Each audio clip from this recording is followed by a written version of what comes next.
I hate to be the one to tell you this, but there are too many cars in your city. It doesn't matter where you live, there is space near you that could be used for pedestrian areas, public transit, bicycle lanes, parks, or new housing projects. But instead, it's being used to move or store cars, which is why every city everywhere needs a document like this. This is Amsterdam Autoluw, a 90-page document describing how and why Amsterdam will remove cars, with a goal of becoming a more accessible and livable city. This document was published in October 2019, the same month I published my first video essay on not just bikes. I read this document as soon as it was released, and in many ways it helped set the tone and direction for this YouTube channel. Here was a document that clearly illustrated all of the good urban planning fundamentals I had been learning about, and all of the challenges of building a livable city, with blunt declarations of what they were actually going to do about it. I referenced this document at the end of my fourth video. There are a lot of very interesting elements to this plan, but I'll talk about that in more detail in a future video. So yeah, I do what I say I'm gonna do, even if it takes me 7 years to do it. Of course, the real reason why I waited this long was because plans are cheap, and I wanted to see if any of this actually happened. In my videos, I generally avoid talking about plans that a city has for the future. I may briefly mention a plan at the end to acknowledge its existence, but the overwhelming emphasis in all of my videos is what the experience is like today, not what it might maybe become sometime in the future. And the reason for this is simple. I was involved in advocacy for many years before starting this YouTube channel, and I've been burned way too many times in the past. I used to refer to Toronto as only plans because they were always publishing grandiose plans for urbanization and public transit, but almost none of it actually got built. So now that this Amsterdam document has been published for a while, did the city actually follow through on any of these amazing proposals? Well, yeah, they actually built a lot of what they said they would. So let's talk about Amsterdam Autoluw, why it's needed, what actually got built, and what other cities might learn from this plan to make Amsterdam a better place to live.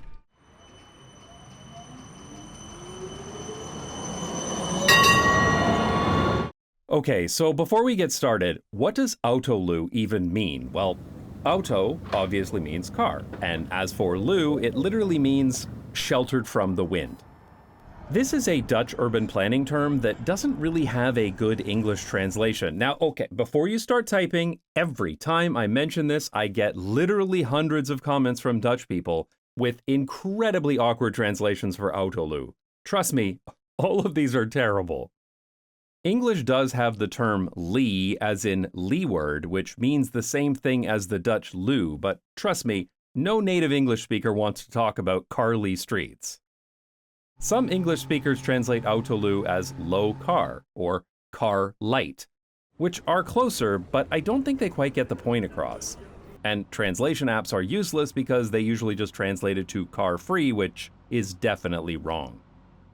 So I personally use the translation proposed by David Hembrow in this 2013 blog post. Autoluw translates to nearly car-free. This is slightly awkward, but it immediately gets the point across to native English speakers. Places that are Autoluw are not completely free of cars, but there are so few cars that, in practice, they are nearly car-free. Amsterdam is trying to make its existing streets Autoluw, but if you want to see what it looks like when a town is designed to be Autoluw from the start, I made a video about the town of Houten, and I'll leave a link to that video in the description. But you might be asking, if this plan is ultimately about making Amsterdam more livable and accessible, why is it so focused on removing cars? Well, the title of the document provides a hint here. Amsterdam makes room, or makes space is maybe a better translation. And this makes sense because it doesn't matter if those cars are driving, parked, autonomous, or flying. At the end of the day, cars take up significantly more space than any other form of transportation. Urban planners refer to this as the geometry problem because it's so fundamental, and the document has a graphic showing how much space cars take up compared to other modes when they are moving and parked. Since cities are inherently space limited, they need to do everything they can to conserve the space that they have, which necessarily involves removing as many cars as possible. Of course, while space is the primary concern, there are many other problems caused by cars that are outlined in this document, including safety, pollution, and noise, and I've talked about those problems and many others in a previous video. I remember when I first got involved in urbanist advocacy in Canada, I didn't want to focus on the cars. Cars were inevitable, I thought, so it seemed like a waste of time to talk about them. Instead, I wanted to improve the city around the cars, or maybe in spite of them. But with cars taking up all the space, it became very clear that it was impossible to make any serious improvements without affecting the cars. What's worse is that as I traveled to more great cities around the world, I started to notice that the best urban places were always those with the fewest cars. And this was the case in literally every city in every country I ever visited. Which is why I started to refer to it as the universal law of cities. It seems trite, but it's true. Cars ruin cities, so you cannot have a truly great city if it is easily accessible to cars. In fact, I would go further to say that any growing city that doesn't have a plan to make it less friendly to cars will not be a livable city within the next few decades. Of course, if you live somewhere car-centric, this is a difficult concept to understand, and it has actually been a legitimate problem that I've had with this YouTube and Nebula channel. The vast majority of my audience is from Europe or Asia, and I strongly believe that the next step that needs to be taken in European and Asian cities is to remove cars as much as possible. Which is why in previous videos I have highlighted some of the places around the world that are removing cars to build better urban places. And this is a perfectly reasonable thing to propose. For example, even in car-friendly Germany, most towns and cities have some streets that are nearly or completely car-free. But cities in the US and Canada are so far behind in urban planning and have destroyed so much of their downtowns for automobile infrastructure that banning cars seems like an extremist position, and some American advocates get upset that I even suggest it. Which is why I often direct Americans to strong towns, because they propose solutions that, while they won't exactly build the world's greatest cities, they are at least a big step in the right direction and, most importantly, they are much more likely to actually get implemented in the US. In Amsterdam, this Autoluw plan is ambitious, but it's not particularly radical. It's really just the logical continuation of what the people of Amsterdam have wanted for decades. For example, the majority of Amsterdam residents voted to make the city center Autoluw in 1992, which is why it looks like this today, instead of like this, the way it looked in the 70s and 80s. These images may be shocking, but the document addresses this directly. Just as it seems absolutely crazy to us that Amsterdam used to allow so many cars in the city center, it is very likely that, after these new plans are implemented, it will seem equally crazy to future residents that we allowed so many cars in the rest of the city today. Whenever there is a plan to remove cars, there are always people who are up in arms about it. But after the cars are removed, you will struggle to find anybody who wants to bring them back. Thankfully, the residents of Amsterdam have seen these positive changes over the past few decades, and there is very strong support for these plans. The city has run many public consultations, and the majority of residents have been very clear that they want fewer cars in the city. Car ownership in Amsterdam has been declining for years, and there are now only about 0.4 cars per household, the lowest of any city in the Netherlands. And on top of that, surveys have shown that about 30% of households that do own a car use it once per week or less. In 2017, the number of Amsterdam residents who traveled primarily by bicycle was 35%, compared to 19% by car, and that was already 8% lower than a decade before. Given that these stats are 9 years old now, I expect those numbers to be even smaller today.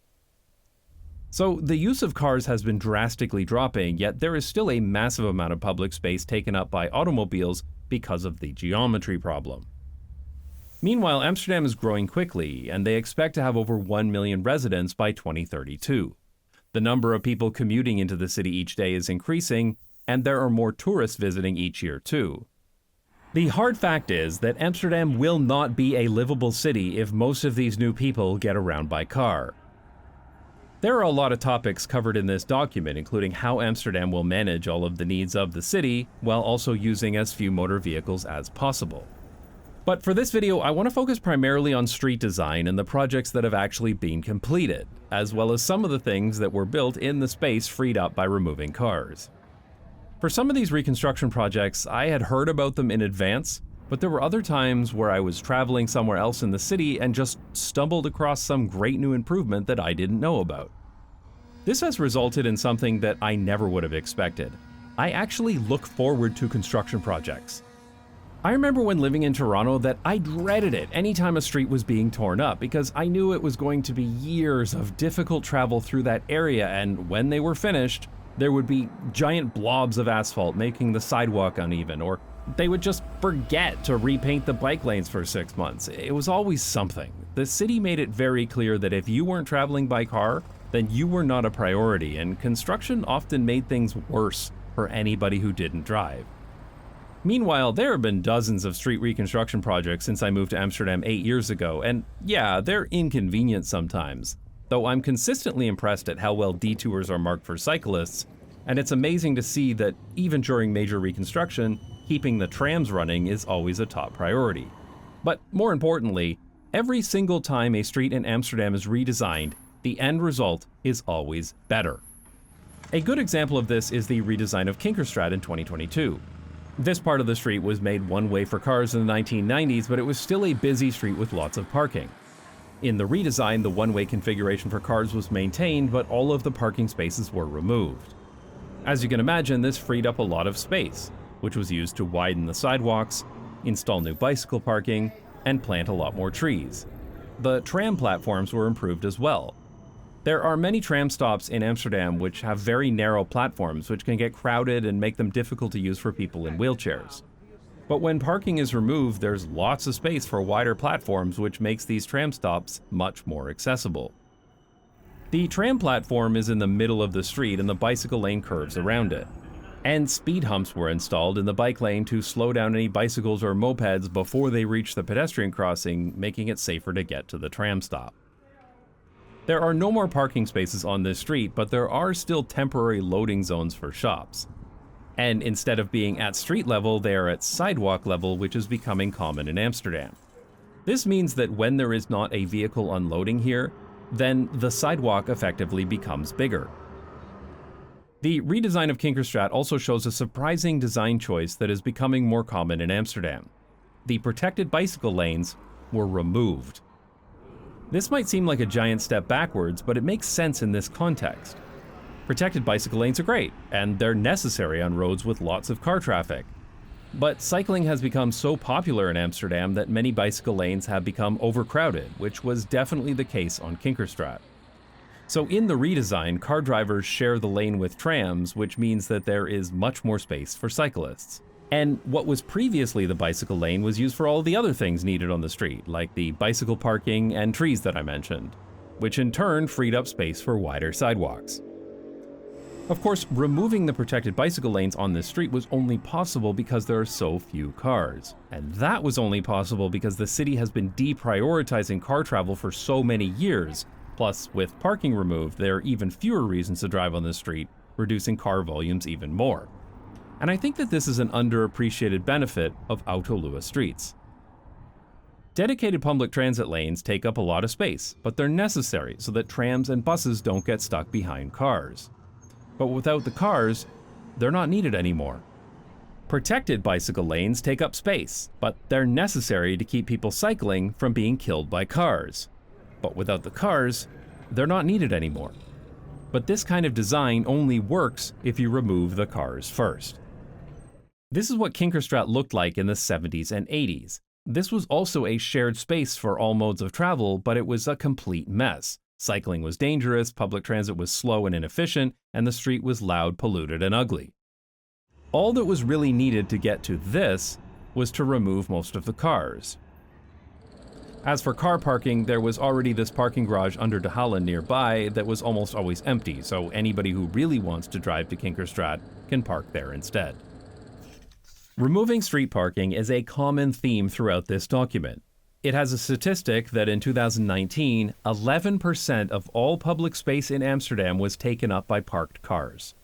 What's worse is that several studies have shown that in a typical city, about a third of all car traffic is just drivers cruising around looking for street parking, and in some cities, it's significantly higher than that. The existence of parking generates more car traffic as well, which makes sense because people are much more likely to drive to a place if they think they can park there.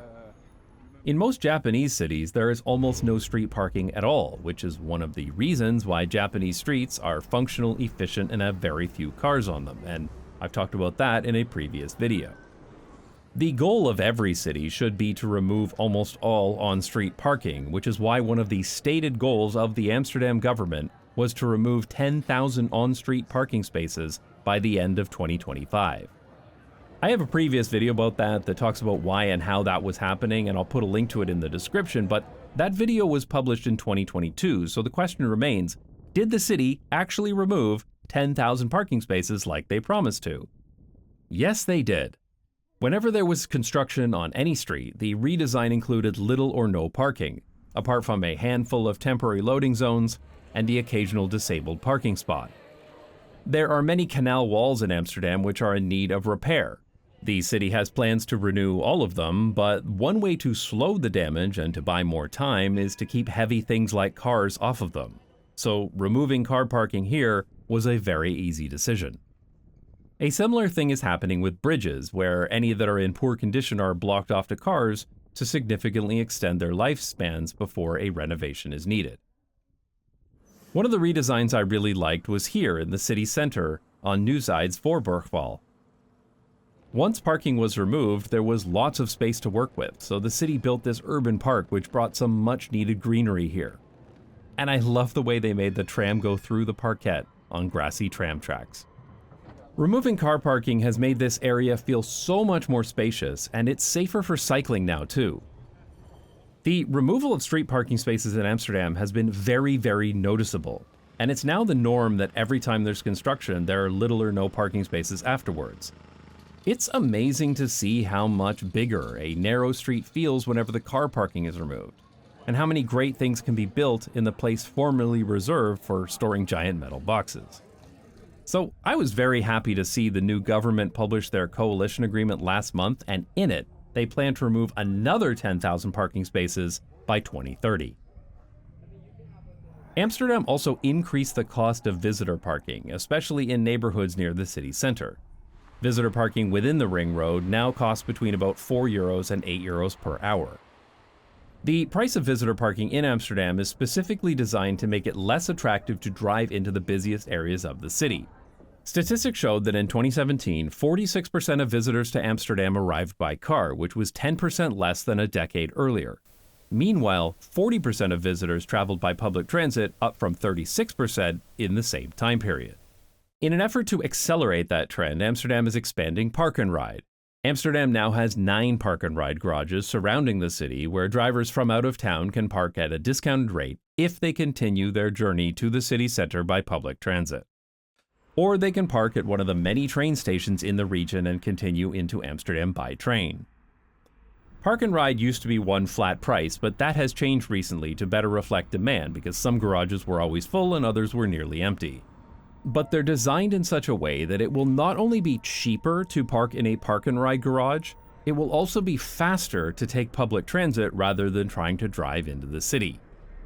I think one of the biggest cultural changes that needs to happen in the 21st century is that people should not expect to be able to drive into the center of cities. Apart from very, very exceptional cases where they genuinely need a car for that particular trip. When a driver complains about it being too difficult to drive into the city, the first response should always be, why are you trying to drive into the city in the first place? It should be considered a stupid thing to do. One place that really shouldn't have a lot of car traffic is the train station, so I'm really happy that they significantly improved this area directly in front of Amsterdam Centraal. This street in front of the station used to have a large road, a bus station, and some of the worst air quality in the city.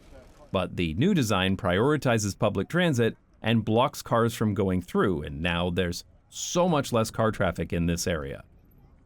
Now that the road is narrower, it freed up space for this two-way bicycle path, which is really nice. Anybody driving through here can take the road under the station, instead of driving right across the front of it, where hundreds of train travelers and tourists are always trying to cross. There used to be so much asphalt here, but they removed most of it and actually made the water larger, and put this amazing bicycle parking garage under it too, which I talked about in a previous video. A short distance to the east is this intersection where the bike path becomes comically large, but this is genuinely a great improvement. Because there's a new ferry dock here, and whenever a ferry arrives, a whole lot of people arrive on bicycles at once. So this intersection has been rebuilt so that lots of people can safely cycle through here. These wider bicycle paths are being built all over the city, like at this intersection that was improved as part of the renovation of Berlagebrug that I talked about in an earlier video. Upgrades for cycling are another major theme in this document, and one of the projects it mentions is building a continuous bicycle ring around the city center as the preferred route for cyclists. This part of the ring was already under construction when the document was written, and it's a much nicer place to cycle now than one street to the south, which is the primary route for cars. But this cycling ring was incomplete in the west, so the newest improvement is this part of Marnixstraat, which in 2025 had an upgrade similar to Kinkerstraat. The street was made one way for cars along this stretch, and 61 on-street parking spaces were removed in the process. I liked how they blocked off the southbound lane by installing this little grassy area that trams can ride over, but motor vehicles can't go through and need to turn right. There is now so much less car traffic here, which makes it a much better route for cycling than it was before. The Amsterdam Autoluw document also talks about building a second bicycle ring slightly farther out, but they acknowledge that before that can happen, the amount of car traffic along this route would need to be significantly reduced, and there are a few ways suggested on how to do that. These streets could become alternating one-way streets like Kinkerstraat or Marnixstraat, but another solution is to completely block part of the street to eliminate through traffic. Through traffic is car traffic that is not going to or from a neighborhood, but is just passing through. This is the absolute worst kind of automobile traffic because it brings all of the negative effects of cars with literally zero benefit to the neighborhood that those cars are passing through. Amsterdam has blocked through traffic on several streets using what they call a Knip, that is, putting some kind of barrier in place to block car traffic completely. In English, the urban planning term for this is a modal filter, because it filters out certain modes of transportation, usually motor vehicles, while letting other modes of travel through, such as people who are walking, cycling, or taking public transit. Many cities do this, of course, and it's not exactly a new concept. These stones were installed in Pompeii 2,000 years ago to keep cart traffic out of the main square. The big difference in Amsterdam is how often streets are cut off like this, and how modal filters are not just reserved for smaller neighborhood streets like they are in most other cities. The Amsterdam Autoluw document specifically mentions this street, Van Weesperstraat, as a street that would benefit from a Knip. I always hated coming to this street, and 5 years ago I filmed this footage for a video I called The Most Dangerous Places to Cycle in Amsterdam. It was pretty bad. But this is what that exact same place looks like now after the street was redesigned and a modal filter was installed at the north end of the street.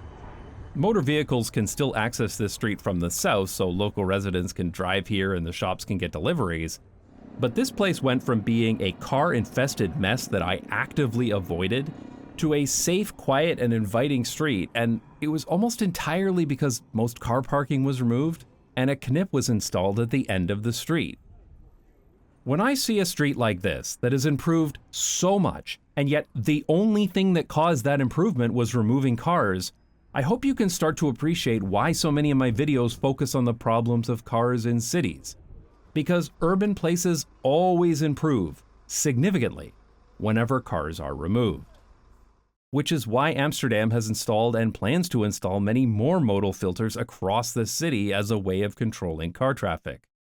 But in the Amsterdam Autoluw plan, the city wanted to push the boundaries to see how far they could take this approach, so they included a pilot project to see what would happen if they cut this road here. This is Weesperstraat, and it's one of the busiest roads in the city. This street has a complicated history that involved destroying a lot of people's houses. Now it carries about 27,000 vehicles per day and funnels far too much traffic into the center of Amsterdam. I have a previous video about the Weesperstraat Knip that I'll link to in the description, but this was only a 6-week pilot project. So what were the results? Well, for one, there were a lot fewer cars in the city. License plate data showed that traffic volumes decreased by 18% in and around the pilot area, and the number of cars in the city center dropped by 8%. You might think that when a Knip is installed, it would just mean that every other street would get busier, but that is not always the case. When driving becomes more difficult or expensive, what actually happens is that some people get around in other ways. This is known as traffic evaporation, and you can think of it as the opposite of induced demand.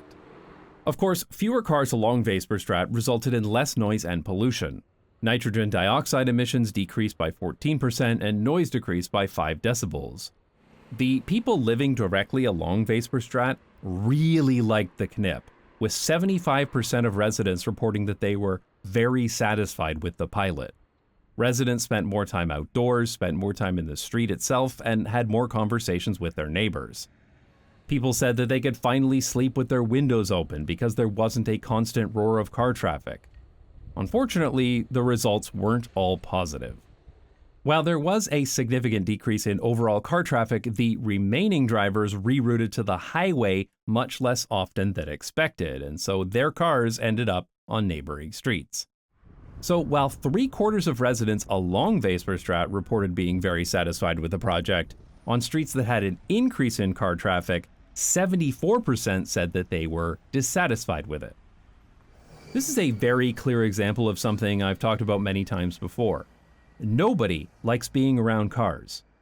So when residents of other streets got to experience the traffic that the residents of Weesperstraat had been living with for years, they hated it.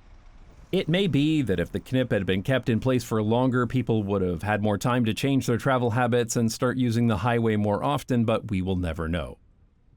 Another problem was that emergency vehicle response times were slightly longer, but personally, I don't think this data point is very useful because I predicted it would happen in my previous video. The only reason emergency vehicles were slowed down by the Knip was because they needed to wait for this gate to go up so that they could go through. But the only reason this gate was here was to make sure the drivers actually obeyed the Knip. If the modal filter were enforced in a different way, such as with license plate cameras that have been used on other streets, then a Knip could have been installed here without affecting emergency response times at all. In fact, response times likely would have been faster because there was less car traffic in the way. But regardless, the decision of the Amsterdam City Council was that Weesperstraat was not yet ready for a Knip. Instead, the city plans to reduce the speed limit from 50 kilometers per hour to 30 kilometers per hour and reduce the road to 1 lane in each direction in several places. In 2023, Amsterdam changed the default speed limit to 30 kilometers per hour for almost every street and road in the city, and I made a video about that a few years ago, link in the description. But some of the streets still need to be modified so that the physical design better matches the new lowered speed limit, which will take time. Weesperstraat will definitely require a redesign, which isn't expected to start until the end of 2026, but I will make a follow-up video when that work is complete to see if it solves some of the problems that cars are causing for residents on this street. There are lots of other improvements across the city that I'm skipping here because there are genuinely too many to talk about, like how almost all car parking was removed from the streets in this neighborhood, but I talked about that in my recent video about Ferdinand Bolstraat, which has also been nearly car-free since 2018. There are lots of cities in the world that are building great urban places, and I've made videos about many of them on this channel. But I have never experienced a city that has improved so many streets in such a short period of time as I have in Amsterdam. With the only exception being maybe Utrecht, about 20 minutes away by train, which has also seen some seriously impressive changes over the past few years. Bicycle Dutch has recently made a video about that, so I'll leave a link in the description. While street design is a major theme throughout the Amsterdam Autoluw document, there are many more topics discussed, including improvements to public transit, promoting the use of electric microcars and light electric trucks for logistics, expanding the use of car share services, how to build enough housing for thousands of new residents, how to accommodate people with physical disabilities, how to deal with taxis and tour buses, and much more. What I appreciate most, though, is how this plan was actually taken seriously. It's not an aspirational document. It's a very clear plan on how to build a sustainable and livable city. And they aren't afraid to state the hard fact that most cities try to ignore, that building a truly livable city requires having fewer cars. And that means that in planning and engineering departments, driving must be the lowest priority form of transportation. It's going to be a difficult cultural change, but it's one that needs to happen if we want our cities to be happy, healthy, productive, accessible, sustainable, and safe. Of course, while installing a Knip may be a great way to keep cyclists safe, the best way to stay safe online is with NordVPN. I've been using NordVPN for years to protect my internet connections, especially when I'm traveling. But now NordVPN also has optional security features that can automatically block known scam, malware, and phishing sites, which makes it even better. Whenever you connect to a Wi-Fi network, the owner of that network can see every site you're visiting and every request made by any of your apps. Even if you don't consider that a privacy issue, there are lots of Wi-Fi networks where they change the speed of your connection based on which service you're trying to access. So there have been many times when I was on some kind of public Wi-Fi, and it was significantly faster to load YouTube through NordVPN because the network couldn't detect it was YouTube and slow it down.